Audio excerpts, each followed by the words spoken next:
हुई भैंस की कहानी। एक छोटे से गांव में रमेश नाम का एक गरीब किसान रहता था। उसके पास केवल 2 भैंसें थीं, जो उसका एकमात्र सहारा थीं। रमेश पूरी मेहनत से अपने खेत में काम करता और भैंसों का ख्याल रखता। लेकिन उसकी मेहनत के बावजूद उसके घर की हालत दिन ब दिन खराब होती जा रही थी। एक दिन, जब रमेश बहुत परेशान था, तो उसने सोचा, अगर मेरी भैंसें कुछ खास दूध दे सकती, तो शायद हमारी हालत बदल सकती है। वह भैंसों से बात करने लगा, मानो वे उसे समझ सकती थीं। अगले दिन, रमेश जंगल में लकड़ियां काटने गया। वहां उसे एक साधु बाबा मिले। साधु ने रमेश की उदासी देखी और पूछा, क्या बात है बेटा, इतना दुखी क्यों हो? रमेश ने अपनी पूरी कहानी साधु बाबा को बताई। साधु ने मुस्कुराते हुए कहा, तुम्हारी भैंसों में शक्ति है, लेकिन उसे जगाने के लिए तुम्हें सच्चे मन से मेहनत करनी होगी। मैं तुम्हें एक मंत्र देता हूँ। इसे भैंसों को दूध निकालते समय बोलना। रमेश ने साधु बाबा का आशीर्वाद लिया और मंत्र को याद कर लिया। अगली सुबह, रमेश ने जैसे ही मंत्र पढ़कर भैंसों का दूध निकाला, वह हैरान रह गया। दूध सुनहरे रंग का था और उसकी खुशबू पूरे घर में फैल गई। जब उसने उस दूध को बेचने की कोशिश की, तो उसे दूध के बदले इतना पैसा मिला जितना उसने कभी सपने में भी नहीं सोचा था।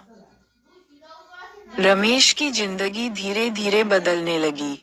उसके पास अब पैसा था, और उसने अपनी जमीन भी सुधार ली। रमेश ने बड़ा सा घर भी खरीद लिया। कुछ महीनों बाद, रमेश का जीवन बहुत अच्छा हो गया। लेकिन धीरे धीरे वह लालची बन गया। उसने अपनी भैंसों से और ज्यादा चमत्कारी दूध निकलवाने की ठानी। वह दिन रात मंत्र पढ़ने लगा और भैंसों को आराम देना भी बंद कर दिया। भैंसें थक गईं और एक दिन उन्होंने दूध देना बंद कर दिया। रमेश घबरा गया और साधु बाबा को ढूंढने के लिए जंगल में गया। बाबा ने रमेश को देखा और कहा, तुमने अपनी मेहनत और भैंसों की सेवा से ये चमत्कार पाया था, लेकिन लालच ने तुम्हें अंधा कर दिया। अगर तुमने अपने जानवरों का ख्याल रखा होता, तो यह चमत्कार जारी रहता। रमेश को अपनी गलती का एहसास हुआ। उसने साधु बाबा से माफी मांगी और घर लौटकर भैंसों का सही तरीके से ख्याल रखना शुरू किया। धीरे धीरे, भैंसों ने फिर से चमत्कारी दूध देना शुरू किया, और रमेश ने सादगी और संतोष का जीवन जीने का फैसला किया। कहानी का संदेश है। ये कहानी हमें सिखाती है कि मेहनत और दया से चमत्कार होते हैं, लेकिन लालच से सब कुछ नष्ट हो सकता है।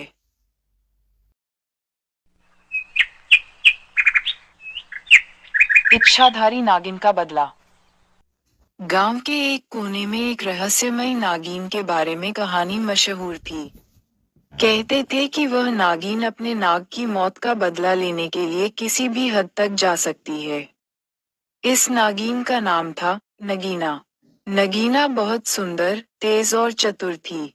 जंगल में रहने वाले जानवर और गांव के लोग उससे डरते थे। एक दिन, गांव का एक साहसी आदमी, राजा, जंगल में गया और वहां उसने एक नाग को मार दिया। नाग की मौत के बाद, नगीना ने बदला लेने की कसम खाई। वह उस आदमी के पीछे गांव तक आ गई। नगीना ने सोचा, जिसने मेरे साथी को मारा है, उसे मैं नहीं छोड़ूंगी। वह दिन रात उस आदमी को खोजने में लगी रही। उधर, राजा को इस बात का अंदाजा था कि सांपनी उसका पीछा कर रही है। वह बहुत डर गया और गांव के बड़े बुजुर्गों से मदद मांगने गया। बुजुर्गों ने उसे एक जंगल में जाने की सलाह दी, जहां महादेव की पूजा से वह सांपनी के प्रकोप से बच सकता था। राजा जंगल में जाकर साधु से मिला और अपनी कहानी सुनाई। साधु ने उसे कहा कि वह सच्चे मन से नाग नागिन से माफी मांगे, तभी वह बच सकता है। इधर नगीना ने मौका पाकर राजा पर हमला करने की योजना बनाई। एक रात, जब राजा गहरी नींद में था, नगीना उसके पास पहुंच गई। लेकिन जैसे ही उसने उसे डसने की कोशिश की, राजा ने महादेव का नाम लिया। अचानक, वहां एक दिव्य प्रकाश प्रकट हुआ, और नगीना को रोक दिया। नगीना ने महसूस किया कि उसकी शक्ति महादेव के सामने कुछ भी नहीं है। वह गुस्से और दुख से भर गई। उसने राजा से कहा, मैं तुझे अभी नहीं छोड़ूंगी, लेकिन अगर तू सच में पश्चाताप करेगा, तो मैं तुझे माफ कर सकती हूँ। राजा ने सच्चे मन से अपनी गलती स्वीकार की और नगीना से माफी मांगी। उसने वादा किया कि वह अब कभी किसी जीव की जान नहीं लेगा। नगीना ने उसकी सच्चाई को पहचाना और उसे माफ कर दिया। नगीना ने कहा, इस बार मैंने तुझे माफ किया, लेकिन याद रख, प्रकृति के हर जीव का जीवन महत्वपूर्ण है। कभी किसी की जान लेने की कोशिश मत करना। ये कहकर नगीना जंगल में लौट गई। शिक्षा। राजा ने अपनी गलती से सबक लिया और गांव में सभी को जीवों की रक्षा करने का संदेश दिया। नगीना ने भी अपने नाग की आत्मा की शांति के लिए बदला छोड़ दिया। इस कहानी से यह सीख मिलती है कि किसी के साथ अन्याय करना हमेशा नुकसानदेह होता है, और सच्चा पश्चाताप किसी को भी क्षमा दिला सकता है।